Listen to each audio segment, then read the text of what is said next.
Monsieur Fall, qu'est-ce que vous pensez de Madame Belkacem comme ministre de l'Éducation nationale française?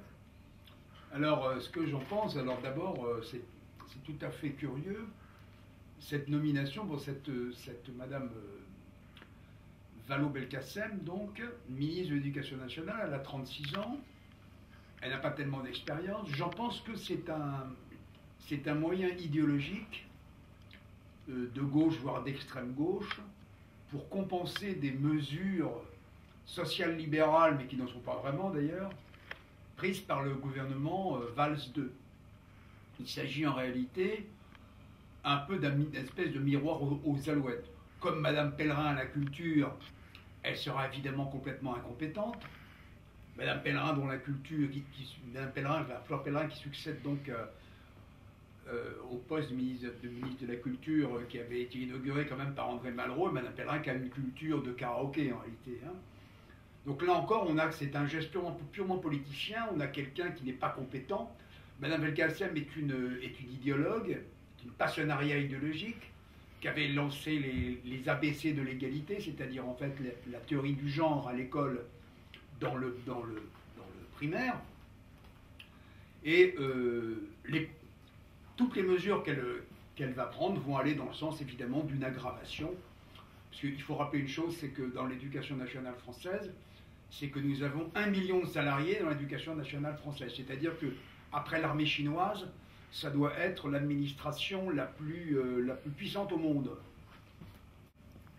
Selon donc le classement PISA, qui classe les compétences des élèves dans plusieurs pays du monde, la France est, malgré la plus grosse administration d'éducation nationale française, la France compte, à l'arrivée dans le secondaire, 20% d'élèves qui ne savent ni lire, ni écrire, ni compter.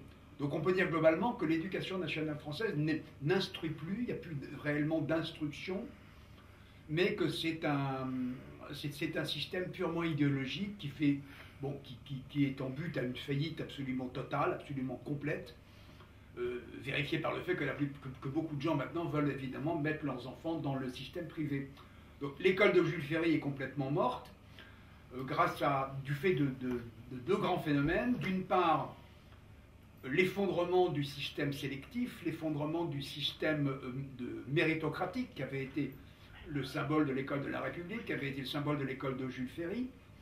Et deuxièmement, la présence dans les classes, qui sont devenues des espèces de garderies, la présence dans les classes de populations immigrées qui font que les classes sont complètement hétérogènes, il y a parfois 25 ou 26 nationalités.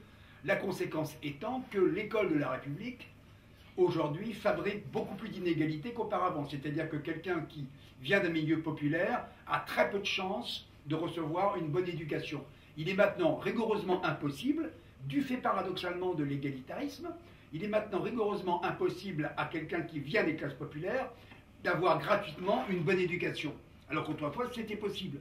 Il y avait une circulation des élites, il y avait une ascension sociale qui était possible, puisque un fils d'ouvrier pouvait très bien, grâce à cette école qui était disciplinaire, qui était méritocratique, pouvait parfaitement aboutir à une position sociale très supérieure. Ce qui est impossible aujourd'hui. Aujourd'hui, pour pouvoir avoir une bonne éducation, il faut avoir de l'argent, il faut aller dans le privé, où on a encore conservé, alors qu'autrefois c'était l'inverse, on a encore conservé une école de qualité. Alors qu'autrefois, l'école publique, le lycée, le collège public était supérieur au point de vue qualité au collège privé, jusque dans les années 60.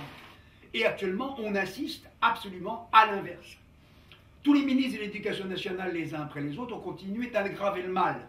C'est-à-dire de plus en plus d'égalitarisme, de moins en moins de discipline, de plus en plus de pédagogisme, c'est-à-dire ces méthodes qui sont apparues, ces méthodes de nature rousseauiste qui sont apparues à partir de mai 68, méthodes dans lesquelles l'élève est au centre du dispositif.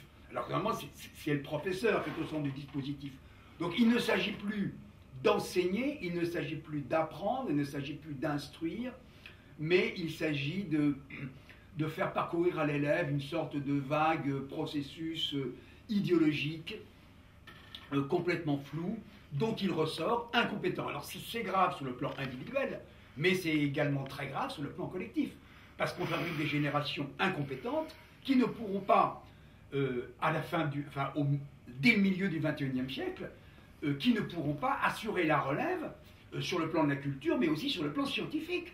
À partir du moment où on insiste aujourd'hui à une baisse de compétences, à une baisse de niveau extrêmement grave dans les très jeunes générations, ben, il ne faut pas se faire d'illusions. Quand ces jeunes générations arriveront à l'âge adulte, elles seront toujours aussi incompétentes. Et on ne pourra pas les employer. Un autre phénomène qui vient de se passer récemment, qui est tout à fait extraordinaire, c'est qu'on a supprimé, on a supprimé les bourses au mérite. Autrement dit, les élèves des classes modestes qui ont le bac avec mention très bien, ben ces élèves ne bénéficient plus de bourse. Pourquoi? Parce qu'on veut s'attaquer au mérite. Ce système de l'éducation nationale française est en plein déclin, dans une crise absolument terrible depuis maintenant 30-40 ans, et aucun remède n'y est apporté, ni par la gauche, ni par la droite. L'arrivée de Mme Vallaud-Belkacem va encore aggraver les choses.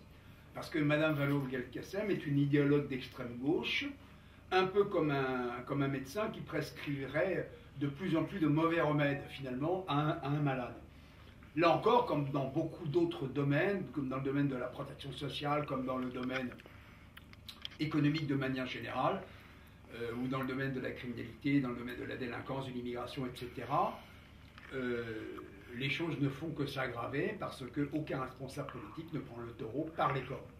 Et la sanction ne viendra pas tout de suite, mais elle viendra dans quelques années, quand on s'apercevra que les gens formés par cette éducation nationale sont incompétents et quand les entreprises ne pourront plus recruter, étant donné qu'il n'y aura plus de compétences, puisque l'éducation nationale ne les auront pas formés.